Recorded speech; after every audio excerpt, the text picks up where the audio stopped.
আমরা আছি বাংলাদেশের একবারে সীমান্তবর্তী জেলা ঝিনাইদহ জেলার মহেশপুর থানার একবারে বর্ডার এলাকা সাতপাড়া মোড় বাজারে। আমরা সাতপাড়া মোড় বাজারে এখান থেকে প্রায় বর্ডার 1 কিলোমিটার দূর। আমরা শুনতে পেয়েছি বিভিন্ন জায়গাতে গুজব ছড়ানো হচ্ছে যে সংখ্যালঘুদের উপর আক্রমণ হচ্ছে, সীমান্তবর্তী এলাকাতে এলাকাতে ঢল নামছে যে ভারতে যাওয়ার জন্যে। আমরা এই এলাকাতে আসার পরে বিভিন্ন জায়গাতে মহেশপুরের বিভিন্ন জায়গাতে ঘুরেছি, ঘুরে দেখতে পেয়েছি বেশ শান্তই আছে। আমরা এখন আছি একবারে বর্ডারে সাতপাড়া বাজারে। এই বাজারের অবস্থা সে বেশ শান্ত। আপনারা দেখতে পাচ্ছেন যে অসংখ্য মানুষ এখানে আছে, অসংখ্য মানুষ এখানে সুশৃঙ্খলভাবে শান্তিভাবে তারা বসবাস করছে, এমনটাই অনেকে বলছেন আমাদের কাছে। আমরা এখানে পেয়েছি একজন প্রতিনিধি। তার প্রতিনিধির কাছে আমরা জানতে চাইবো যে এলাকার পরিবেশটা কেমন। আপনি তো এই এলাকার প্রতিনিধি, এই এলাকার পরিবেশটা কেমন আপনি আমাদেরকে জানান। বিসমিল্লাহির রহমানির রহিম। খুব শান্ত, ভালো। মনে করেন আমরা ভাই ভাই হিসাবে সবাই একেবারে শান্তি সুষ্ঠুভাবে আমরা বসত করছি। আমাদের কোনো গ্যাঞ্জাম ঝামেলি কিছুই নাই। আমরা আমরা শুনতে পেয়েছি যে সংখ্যালঘুদের উপরে এখানে আক্রমণ হচ্ছে কিংবা আশেপাশে সীমান্তবর্তী এলাকাতে আক্রমণ হচ্ছে, এই সম্পর্কে আপনি কি বলেন? ওটা দেখা যাচ্ছে স্বাভাবিক, একটু হয়তো দেখা যাচ্ছে ওটা হতেই তো পারে, কিন্তু কোনো আমার এখানে শান্ত সুষ্ঠুভাবেই তো আমরা চলছি। আমাদের কোনো কারোর সাথে দ্বন্দ্ব নাই, কিছু নাই। সব আপনারা যেহেতু আগে বিজিবি ছিল, টহল দিয়েছিল, এখন যেহেতু পুলিশও নেই, আমাদের কোনো পুল- দেখা যাচ্ছে আমরা পুলিশের অবস্থা যেহেতু একেবারেই নাই, আমরা থানাতে আসলাম, থানার মধ্যে একজন পুলিশও নেই। আমরা দেখতে দেখতে পেয়েছি, আমরা গিয়েলাম, কিন্তু থানাতে একজন পুলিশও নেই। এই এলাকাতে নিরাপত্তাজনিত ভুগছেন কিনা, এই এলাকাতে কেমন নিরাপত্তায় আছেন এখন আপনারা যেহেতু পুলিশ নেই? খুব ভালো, আল্লাহর রহমতে আমরা খুব শান্তি সুষ্ঠুভাবেই আছি, কোনো অসুবিধে নাই আমাদের।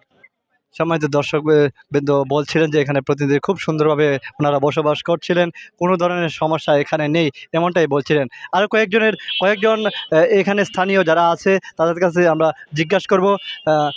এই এলাকাতে তো আপনারা বসবাস করেন, এই এলাকার পরিস্থিতি কি? আপনি তো একজন জনগণ, সাধারণ পরিস্থিতিটা কি আমাদের বলেন। আমাদের এলাকায় কোনো ঝামেলা নেই। আমাদের এলাকা খুব সুন্দর, সুষ্ঠুভাবে আমরা বাস করছি।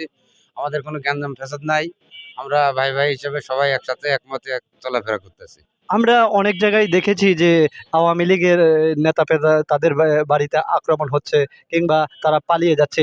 এই অবস্থায় এই এলাকার আওয়ামী লীগের নেতাদের অবস্থা কি? খুব ভালো, এখানে কারোর বাড়িতে বাড়ি দেয়া ভাঙচুর ওসব কোনো কিচ্ছু নাই, খুব শান্ত।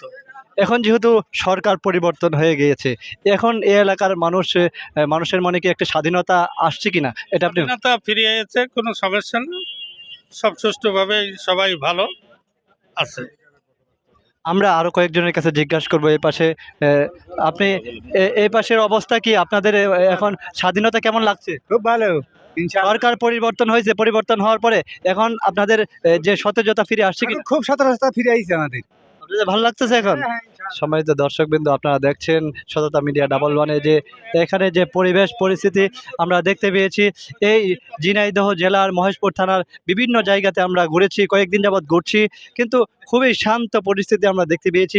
কিছু কিছু বিচ্ছিন্ন জায়গায় বিচ্ছিন্ন ঘটনা ঘটেছে, সেগুলো হয়তো আওয়ামী লীগের যেহেতু নির্যাতন করেছে কিছু কিছু জায়গায়, সেই নির্যাতনে সইতে না পেরে হয়তো তাদের উপর কিছু আক্রমণ হয়েছে, এমনটাই সাধারণ মানুষ বলছেন। আমরা আমরা চাই না আর কোনো খুনাখুনি, আমরা চাই না সমাজে বিশৃঙ্খলা সৃষ্টি হোক, আমরা চাই শান্তি। আমরা শান্তির জন্যে বৈষম্য বিরোধী ছাত্র আন্দোলন জেগে উঠেছিল সারা বাংলাদেশে, যে ছাত্র জনতা জেগে উঠেছে। এই বিভিন্ন জায়গাতে আমরা শুনতে পাচ্ছি, দেখতে পাচ্ছি যে লুটতরাজ হচ্ছে, কিংবা এই এলাকাতে কি লুটতরাজ হচ্ছে? কোনো লোক তারা যে কিচ্ছু না। আমরা বিভিন্ন গণমাধ্যমে কিংবা ঢাকা শহরে বিভিন্ন অলিতে গলিতে হচ্ছে যে বিভিন্ন মানুষের কাছ থেকে ডাকাতি করে বিভিন্ন জিনিসপত্র নিয়ে যাচ্ছে, কিন্তু এই সীমান্তবর্তী এলাকাতে যেহেতু এখানে 1 কিলোমিটার দূর, 1 কিলোমিটার দূরের যে সীমান্ত, আমরা এই বাজারে অবস্থান করছি, বাজারে দেখতে পাচ্ছেন যে অসংখ্য মানুষ এখানে আছে, তারা কাঁধে কাঁধ মিলিয়ে চলছে। এমনই সম্প্রীতি বাংলাদেশ চায়, এমনই বাংলাদেশে সারা পৃথিবীকে দেখিয়ে দিয়েছে যে সারা বাংলাদেশের মানুষ, সীমান্তবর্তী এলাকার মানুষ খুবই তারা ভ্রাতৃত্বের বন্ধন অটুট রেখেছে। কোনো ধরনের উচ্ছৃঙ্খল পরিবেশ এখানে নেই। আমরা চাচ্ছি এমনই সারা বাংলাদেশ এমন শান্তি বিরাজ করুক, সারা বাংলাদেশের সীমান্তবর্তী যে এলাকাগুলো আছে সে এলাকায় শান্তি বিরাজ করুক, সারা বাংলাদেশে শান্তি বিরাজ করুক। আমরা সেটাই চাই, বাংলাদেশের জনগণও সেটা চায়। যে আন্দোলন নিয়ে বৈষম্য বিরোধী আন্দোলন গড়ে উঠেছিল, বৈষম্য বিরোধী আন্দোলন ছাত্ররাও তারাও চাচ্ছে সারা বাংলাদেশ শান্ত হয়ে যাক, আমরাও চাচ্ছি শান্ত হয়ে যাক। এ এলাকার পরিবেশ খুবই শান্ত, খুবই ভালো, আমরা এমনটাই সাধারণ জনগণের কাছে জানতে পেরেছি। ভালো থাকুন, সুস্থ থাকুন, আল্লাহ হাফেজ, আসসালামু আলাইকুম রহমতুল্লাহ।